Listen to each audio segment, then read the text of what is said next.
علی بھائی، اگلا سوال ہے۔ میں نے اپنے بچپن میں ایک ذمہ دار بریلوی عالم اور مناظر مولانا سعید احمد اسد حفظہ اللہ کی زبانی ایک واقعہ سن رکھا ہے جس کی تصدیق علی بھائی سے مطلوب ہے۔ کیا یہ واقعہ درست ہے کہ سیدنا موسیٰ علیہ السلام جب مصر سے شام کے لیے نکلے تو اپنے ساتھ حضرت یوسف علیہ السلام کا جسم مبارک بھی قبر اقدس سے نکال کر ہجرت کو روانہ ہوئے تھے؟ پلیز وضاحت فرما دیں۔ یہ جو حدیث انہوں نے بیان کی ہے نا، اس واقعے کا ذکر کیا، یہ بالکل صحیح سند سے ثابت ہے اور یہ بڑا انٹرسٹنگ واقعہ ہے۔ یہ واقعہ آپ کو المستدرک للحاکم میں بھی مل جائے گا صحیح سند کے ساتھ۔ امام حاکم نے اس حدیث کو امام بخاری کی شرط پہ صحیح کہا ہے، امام ذہبی نے بھی ان کی موافقت کی ہے۔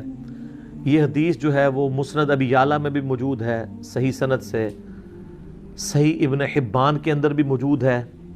یہ حدیث تفسیر ابن کثیر میں بھی موجود ہے۔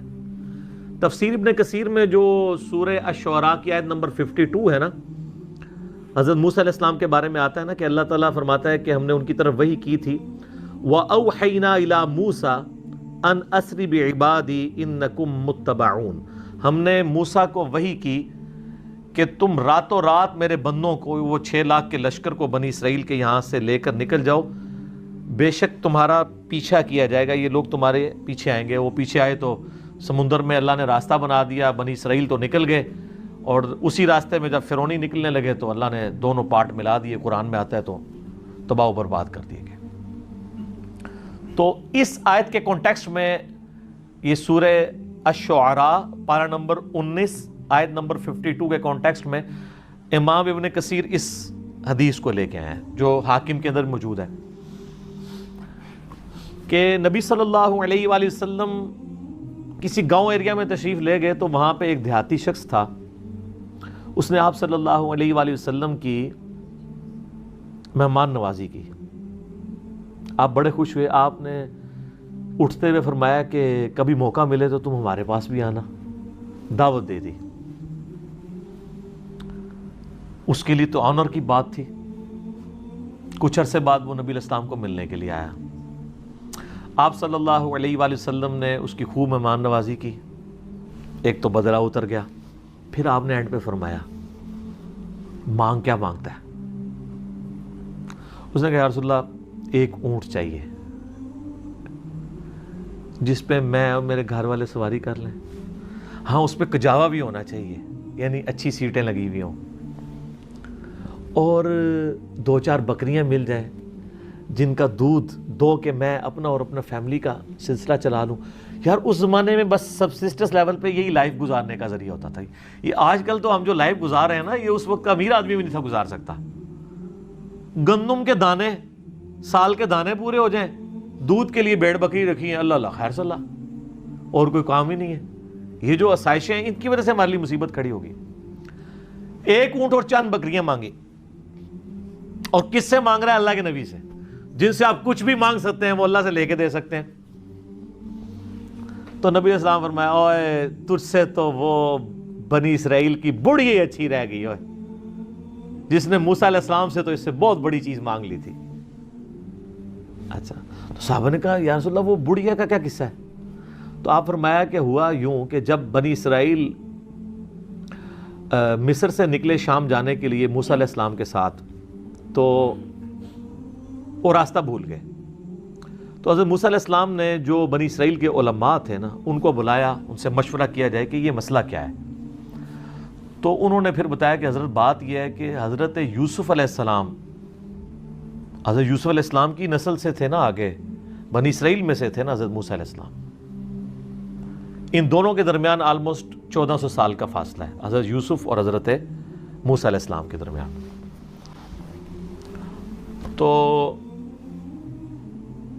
حضرت موسیٰ علیہ السلام کو انہوں نے کہا کہ جب حضرت یوسف علیہ السلام کی موت کا وقت قریب آیا تھا نا، تو انہوں نے بنی اسرائیل سے ایک عہد لیا تھا کہ جب کبھی بھی تم واپس ملک شام گئے نا، کیونکہ اصل ان کا وطن تو شام تھا، وہ تو حضرت یوسف علیہ السلام سورہ یوسف میں آتا ہے نا کہ بکھ کے وہاں تک پہنچے، پھر اللہ نے وہاں ان کو مرتبہ دیا تو بنی اسرائیل وہاں پہ شفٹ ہو گئے۔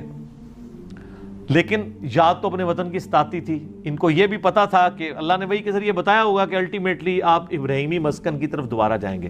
تو انہوں نے یاد لیا تھا کہ جب تم لوگ یہاں سے شفٹ کرو نا تو میری لاش بھی قبر سے نکال کے لے جانا, مجھے وہاں پہ یروشلم میں دفن کرنا ہے, جو میرا آبائی جگہ ہے. حضرت موسیٰ علیہ السلام نے کہا او ہو, یہ تو پھر ہمیں راستہ نہیں ملے گا. یوسف علیہ السلام نے تو نال کھڑنا پینا ہے, کیونکہ اللہ کی طرف سے ہو رہا تھا. ان کا اچھا ٹھیک ہے جی بتاؤ قبر کی طرف. ان کا جی قبر بھی نہیں پتا ہمیں, کیونکہ اس زمانے میں مزار نہیں ہوتے تھے. پوائنٹ ٹو بی نوٹڈ, مزار تو نہیں. اور یوسف علیہ السلام تو بہت بڑی شخصیت تھے, ان کا بہت بڑا مزار ہونا چاہیے تھا وہاں, وزیر خوراک رہے تھے وہ. انہوں نے کہا جی ایک بڑھیا ہے جس کو قبر کا ایڈریس پتا ہے, لیکن وہ کہتی ہے کہ موسیٰ کو میرے پاس خود بھیجو, میں اس کے ساتھ نیگوشیشن کروں گی تو جگہ بتاؤں گی قبر کی. حضرت موسیٰ علیہ السلام نے کہا ٹھیک ہے بات کر لیتے ہیں. تو کہا اماں بتا. انہوں نے کہا اس طرح نہیں ہے, مجھے اس کا معاوضہ ادا کرنا ہوگا. حضرت موسیٰ علیہ السلام نے کہا اس کا معاوضہ کیا؟ وہ تو ایکسپیکٹ کر رہے تھے کوئی پیسے, کوئی مال, کوئی بکریاں, کوئی اونٹ, جس طرح اس صحابی نے بھی مانگ لیا. انہوں نے کہا جی معاوضہ یہ ہے کہ میں جنت میں تمہارے ساتھ رہوں گی. اللہ,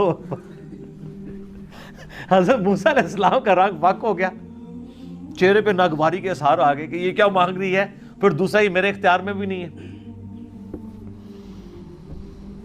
تو حدیث کے الفاظ ہیں, اللہ تعالیٰ نے اسی ٹائم حضرت موسیٰ کو وحی کی کہ آپ کمٹمنٹ کر لیں اس کے ساتھ. اوہ ہائے ہائے, دینے والا تو اللہ ہے نا جی. تو موسیٰ علیہ السلام نے کہا ٹھیک ہے. اس لیے حضور نے اس عرابی کو کہا او یار تجھے تو بڑھیا اچھی رہ گئی, یعنی تو مجھ سے جنت میں میرا پڑوس مانگ لیتا, تو نے مانگی تو دنیا کی چیز مانگی. جس طرح کہ صحیح مسلم میں آتا ہے کہ ایک صحابی تھے ربیہ, نبی علیہ السلام کو وضو کروایا کرتے تھے. ایک دن سمندر رحمت جوش میں آیا, فرمایا سل ربیہ, ربیہ کیا مانگتا ہے؟ وہ بھی تیاری کر کے بیٹھے سے. انہوں نے کہا یا رسول اللہ جنت میں آپ کا پڑوس. ہو سکتا ہے اس واقعے کے بعد یہ ہوا ہو, انہوں نے یہ بات سنی ہوئی ہو, اہم ممکن ہے, یہ میری اسیسمنٹ ہے. تو آپ فرمایا اور بھی کچھ مانگ لیں. ان کا نہیں یا رسول اللہ اس کے بعد تو مجھے کچھ نہیں چاہیے. تو آپ نے فرمایا پھر کثرت سجود سے میری مدد کر, یعنی اللہ کی عبادت کر کثرت کے ساتھ, میری شفاعت بھی تیرے کام آئے گی, الٹیمیٹلی تجھے جنت میں میرا پڑوس مل جائے گا انشاءاللہ تعالی. بلکہ آپ لوگوں کے لیے خوشخبری, بخاری مسلم میں حدیث ہے کہ ایک صحابی ہے, ان کا یا رسول اللہ قیامت کب آئے گی؟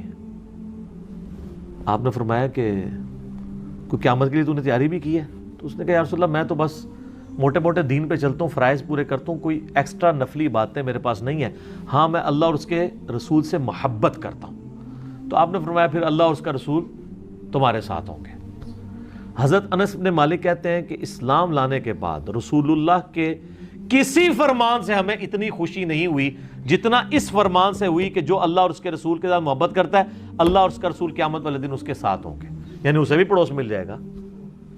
اور پھر حضرت انس بن مالک کے الفاظ ہیں بخاری مسلم میں, اے اللہ میں اللہ سے, اس کے رسول سے, حضرت ابو بکر عمر سے محبت کرتا ہوں, گو میرے اعمال ابو بکر عمر والے نہیں ہیں, لیکن یا اللہ مجھے بھی اپنا اور اپنے محبوب کا ساتھ قیامت والے دن نصیب فرما, آمین.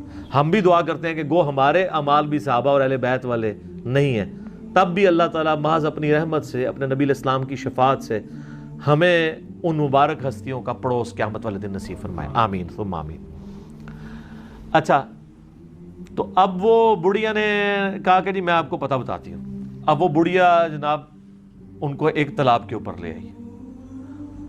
حدیث کے الفاظ ہیں وہ تالاب بھی بالکل سبز ہو چکا ہوا تھا, یعنی بہت پرانا تالاب تھا, کوئی اتنا یوز میں بھی نہیں تھا, کوئی سمجھ لیں آج کل جس طرح کیچڑ والا کوئی جوہڑ ہوتا ہے. اس نے کہا جی اس پانی اس کا نا تالاب کا باہر نکلوائیں, اس تالاب کو خشک کریں. تو تالاب خشک کیا گیا, تو اس کی بیسمنٹ کے اندر اس نے نا ایک جگہ لوکیٹ کی کہ یہاں پہ آپ کھودیں, یہاں پہ ان کی قبر ہے. اے دسو کسی لبنی سی, اس مانے علم غیب ہی نہیں سی ہوندا, نہیں تو لب جاندہ. ٹھیک ہے, بزرگوں کہتے ہیں نا علم غیب ہے, وہ جب تک اللہ نہ بتائے تو پیغمبر کو بھی نہیں پتہ چلتا. تو خیر وہ قبر کھودی, اور حدیث کے الفاظ ہیں کہ انہوں نے حضرت یوسف علیہ السلام کا جسد انور نکالا تو پھر بنی اسرائیل کے لیے جو ہے نا راستہ بالکل واضح ہو گیا، پھر وہ اپنے سفر پہ چل پڑے۔ تو یہ حدیث ہے جس میں حضرت یوسف علیہ السلام کا جسد انور وہاں پہ شفٹ کرنے کی بات ہے۔ لیکن اس حدیث کے اندر ایک اشکال بھی ہے، میں اس کو کلیئر کر دوں۔ اس حدیث میں الفاظ ہیں کہ حضرت موسیٰ علیہ السلام نے کہا وَاسْتَخْرِجُوا عِظَامَ یوسف، یوسف کی ہڈیوں کو یہاں سے نکالو۔ اس کی وجہ سے بعض لوگ یہ کہتے ہیں کہ جی یہ تو حضرت یوسف علیہ السلام کا تو جسم معاذ اللہ سلامت نہیں تھا، وہ تو ہڈیاں شفٹ کی گئی ہیں۔ شیخ البانی رحمہ اللہ تعالیٰ سلسلہ احادیث صحیحہ میں لکھتے ہیں کہ میں بڑا عرصہ پریشان رہا کہ ہمیں تو صحیح احادیث کی روشنی میں یہ بات پتہ ہے، ایون قرآن سے بھی اشارہ ملتا ہے، میں بعد میں بتاتا ہوں آپ کو، کہ انبیاء کے جسموں کو مٹی نہیں کھاتی ہے۔ تو یہ کیسے ہو سکتا ہے کہ یوسف علیہ السلام کے ہڈیوں کا ڈھانچہ وہاں پہ ہو؟ تو کہتے ہیں میرا مسئلہ حل ہوا جب میں نے سنن نبی داؤد میں وہ حدیث پڑھی نا، حضرت تمیم داری نے کہا یا رسول اللہ صلی اللہ علیہ وآلہ وسلم، آپ یعنی کھڑے ہو کے خطبہ دیتے ہیں تو میں آپ کے لیے ایک ممبر نہ تیار کروا دوں جس پہ آپ بیٹھ کے تھوڑی دیر آرام کر لیا کریں۔ تو اس میں پتہ کیا الفاظ ہیں؟ وہ کہتے ہیں یحمل عظامک، اس ممبر پہ آپ اپنی ہڈیاں رکھ سکیں، ہونا تو چاہیے تھا جسم رکھ سکیں۔ تو البانی کہتے ہیں کہ وہ مجھے پتہ چلا کہ یہ عرب کے لوگ محاورتاً یہ لفظ بولتے ہیں، یعنی وہ جسم ہڈیوں کے ایکویلنٹ جسم اور جسم کے لیے ہڈیاں استعمال کرتے ہیں۔ ٹھیک ہے، جیسے ہمارے جسم میں درد ہو تو ہم کیا کہتے ہیں میری ہڈیاں ٹوٹ رہی ہیں، اس کا یہ مطلب نہیں ہوتا کہ فزیکلی کو ہڈیاں ٹوٹ رہی ہیں، جسم میں درد ہے۔ بریانی کھائی ہے تو سینے میں آگ لگی ہوئی ہے، اس سے مراد وہ فائر نہیں ہوتی، یہ محاورت ہے۔ تو کہتے ہیں اس صحابی نے یہ بھی کہہ سکتا تھا یا رسول اللہ جس پہ آپ آرام کر سکیں، اس نے لفظ کیوں استعمال کیے کہ یحمل عظامک، آپ کی ہڈیاں، آپ اپنی ہڈیاں اس پہ رکھ سکیں، تو ہڈیاں اپنی کو رکھ سکتا ہے۔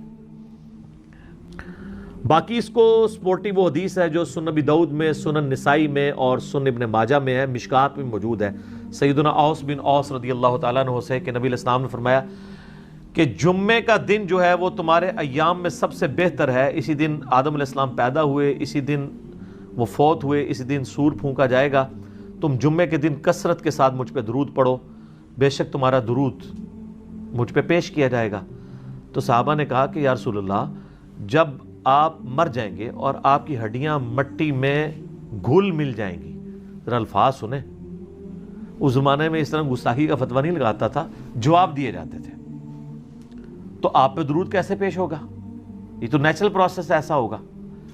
تو نبی علیہ السلام نے فرمایا، اب دیکھیں اس کی برکت ہوئی کہ عقیدہ پتہ چل گیا، آپ نے فرمایا کہ ان اللہ قد حرم علی الارض ان تاکل اجساد الانبیاء، بے شک اللہ نے اس بات کو حرام کر دیا ہے مٹی کے لیے کہ وہ نبیوں کے جسموں کو کھائے، نبیوں کے جسم مٹی نہیں کھائے گی، وہ ان کی وفات کے بعد بھی قبروں میں سلامت رہیں گے۔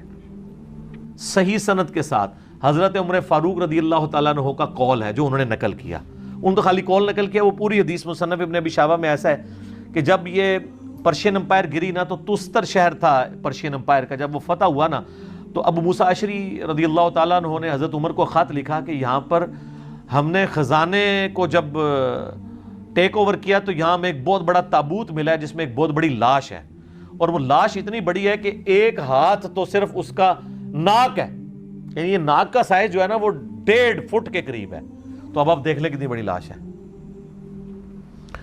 اور یہاں کے لوگوں کا یہ عقیدہ ہے جب بارش نہیں ہوتی تو اس لاش کو اوپن ایئر میں لے آتے ہیں تو اللہ تعالیٰ بارش دے دیتا ہے۔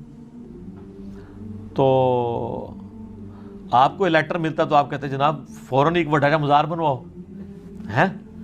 حضرت عمر تک جب پہنچا تو آپ نے کعب احبار کو، یہودی عالم تھے جو بعد میں مسلمان ہو گئے، نبی علیہ السلام کی زندگی میں تھے لیکن اسلام قبول نہیں کیا، اس لیے صحابی نہیں بعد میں، تو انہوں نے وہ پورے 7 ڈاکومنٹس بھی بھیجے، تو انہوں نے کہا یہ حضرت دانیال علیہ السلام کا تابوت ہے۔ تو پھر حضرت عمر نے خط لکھا کہ راتوں رات 13 قبریں کھودو، ایک نہیں 13، تاکہ پتہ ہی نہیں چلے کس میں دفنایا ہے، نامعلوم جگہ پہ، اور راتوں رات ان کو دفن کر دو۔ یہ حضرت دانیال علیہ السلام کا جسم اطہر ہے، اور اس میں حضرت عمر نے کہا وَالنَّارُ لَا تَأْكُلُ الْأَنْبِيَاءَ وَالْأَرْضُ لَا تَأْكُلُ الْأَنْبِيَاءَ، آگ نبیوں کے جسموں کو نہیں کھاتی، زمین نبیوں کے جسموں کو نہیں کھاتی، اور ایک اور لفظ بھی استعمال کیا، درندے بھی نبیوں کے جسموں کو نہیں کھاتے۔ تو یہ شیخ زبیر صاحب نے نا اس فٹ نوٹ پہ لکھا کہ یہ حدیث صحیح ہے، لہذا ہمارا یہ عقیدہ ہے کہ نبیوں کے جسم سلامت ہے، الحمدللہ۔ اچھا یہاں پہ میں بتا دوں، جسم سلامت ہونے سے کوئی بھی شخص دنیاوی زندگی مراد نہ رہے۔ جسم سلامت ہے لیکن اس جسم کی سلامتی سانس کے ساتھ نہیں ہے، آخرت کی زندگی کے ساتھ ہے۔ قرآن میں ہے کہ شہید بھی زندہ ہے لیکن تمہیں شعور نہیں، یہ کہتا نہیں ہمیں شعور ہے، ہم مانگیں گے بھی، اللہ کہتا ہے تمہیں شعور نہیں ہے۔ تو اتنی کہانیاں کرواتے ہیں یہ لوگ، خصوصاً دیوبندیوں اور بریلویوں نے تو باقاعدہ لکھا ہے کہ یہ تو دنیاوی زندگی ہے قبر میں۔ سر المؤنت میں انہوں نے لکھا ہے کہ نبی علیہ السلام کی جو قبر میں جو حیات النبی ہے یہ دنیاوی ہے، لفظ لکھا ہے دنیاوی، حالانکہ وہ آخرت کی زندگی ہے، وہ تو دنیا کہاں سے آ گئی۔ اور اعلیٰ حضرت تو تمہیں پتہ ہے کھلے ڈولے بندے سن، وہ ایک سٹیپ آگے گئے ہیں۔ ملفوظات اعلیٰ حضرت میں انہوں نے لکھا ہے کہ جب کسی نے سوال کیا کہ آپ کہہ رہے ہیں ولی بھی زندہ ہے، نبی بھی زندہ ہے، تو دونوں کی زندگی میں فرق کیا ہے؟ انہوں نے کہا انبیاء کی جو زندگی ہے قبروں میں وہ برزخی تو ہے لیکن یہ حصی دنیاوی ہے۔ حصی کا مطلب کیا ہے کہ آپ کسی کو چٹکی کاٹتے ہیں تو اس کو فیل ہو، اور دنیاوی۔ اور انہوں نے کہا اگر پھر نہ یقین آئے تو ہمارے بزرگ تو پہلے ہی فرما گئے ہیں، شیخ زرقانی، کہ نبیوں کی بیویاں ان کی قبروں میں ان پہ پیش کی جاتی ہیں، ان کے ساتھ شباشی بھی کرتے ہیں، بولے اعوذ باللہ تعالیٰ۔ آج ہم پیش کرتے ہیں، وہ کہتا نہیں وہ زرقانی نے لکھا، انہوں نے تو نقل کیا، تو انہوں نے تو اپنے عقیدے کے طور پہ نقل کیا، انہوں نے تو یہ نہیں کہا کہ زرقانی صاحب نے بکواس فرمایا ہے، ان کا فرماتے ہیں، ٹھیک ہے۔ تو فضائل حج میں شیخ زکریا کاندلوی نے فضائل درود میں فضائل اعمال کا ایک چیپٹر ہے، اس میں انہوں نے لکھا ہے۔ فضائل سنت میں الیاس قادری صاحب پاپا جانی جو ہیں دعوت اسلامی والے تبلیغی جماعت، دونوں نے لکھا ہے کہ 555 ہجری میں نبی الاسلام کی وفات کے 500 سال کے بعد جب شیخ احمد رفاعی قبر رسول پہ حاضر ہوئے، انہوں نے عربی میں شعر پڑھا، یا رسول اللہ جب میں مصر میں تھا تو میں روح کو بھیجتا تھا آستان اقدس پہ حاضری کے لیے۔ کوئی اپنی روح اس طرح بھیج سکتا ہے؟ مجھے بتائیں۔ اب جسموں کے ملاپ کی باری آئی ہے تو اپنا دست اقدس قبر سے باہر نکالیے، میں اس کو بوسہ دوں۔ تو کہتے ہیں 90,000 لوگوں کی موجودگی میں ہاتھ مبارک باہر نکلا اور شیخ احمد رفاعی نے بوسہ دیا، اور ان میں شیخ عبد القادر جیلانی کا نامی بھی ذکر کیا جاتا ہے کہ وہ بھی یہ منظر دیکھ رہے تھے، حالانکہ شیخ عبد الجیلانی کو بیچاروں کو پتہ بھی نہیں ہوگا میرے ساتھ کیا منصوبہ انہوں نے کر دیا۔ میں کہتا ہوں نہیں، بڑی بدبختی ہے کہ وہ منظر دیکھ رہے تھے، انہوں نے خود ہاتھ نہیں چوم لیا، میں انجین نہیں کر لگا، ٹھیک ہے۔ اور سارے 90,000 بدبخت نے کہ نبی علیہ السلام دا ہاتھ مبارک باہر نکلے ہے تو ظالمو تسی کیوں نہیں چومیا؟ اور حضور کے اخلاق سے یہ چیز بعید ہے کہ آپ علیہ السلام جو ہے ایک کو چموا دیں اور باقیوں کو محروم رکھیں۔ ایک بار جو تو جناب باہر آیا سی پھر سارے نو ہی زیارت کرنی چاہیے سی، چومنا چاہیے سی، سب کہانی جھوٹ ہے۔ یہ ہاتھ کبھی سیدہ فاطمہ کے لیے نہیں نکلا، کبھی اماں عائشہ کے لیے نہیں نکلا، کبھی حضرت عمر کے لیے نہیں نکلا۔ وہ بخاری میں 1010 نمبر حدیث 1010 آ رہی ہے، اِنَّا كُنَّا نَتَوَسَّلُ إِلَيْكَ بِنَبِيِّنَا، اے اللہ جب تیرے نبی تھے ہم ان کے وسیلے سے تیرے پاس آتے تھے، آج ہم تیرے نبی کے چچا کو لے کے آئے ہیں۔ وہ بھی چلے جاتے قبر رسول پہ، یا رسول اللہ جب آپ دنیاوی زندگی میں تھے تو آپ ہاتھ مبارک پیالے میں رکھتے تھے تو چشمے جاری ہوتے تھے، تو آج جو ہے وہ قحط میری عزت سٹیک پہ لگی ہے، میرے دور حکومت میں دور خلافت کے اندر قحط آ گیا، تو آپ ہاتھ مبارک یہ میں پیالہ لے کے آؤں آپ اس میں رکھیں۔ جی جناب صحیح مسلم میں ہے کہ حضرت عمر نے ایک دفعہ یہ کام کروایا تھا، پیالہ دے کے اور نبی علیہ السلام نے ہاتھ رکھا۔ ایک تو وہ حدیث بخاری مسلم میں حدیبیہ کے موقع پہ 1500 صحابہ نے ایک پیالے سے وضو کیا اور جانوروں کو پلایا اور جمع کر لیا، اور جابر بن عبداللہ کہتے ہیں 1,00,000 بھی ہم ہوتے نا تو سب کو کفایت کرتا تھا۔ تو حضرت عمر نے تو نہیں کہا، ان کو پتا تھا کہ اب ہماری کمیونیکیشن اس آخرت کی زندگی میں حضور کے ساتھ نہیں ہو سکتی۔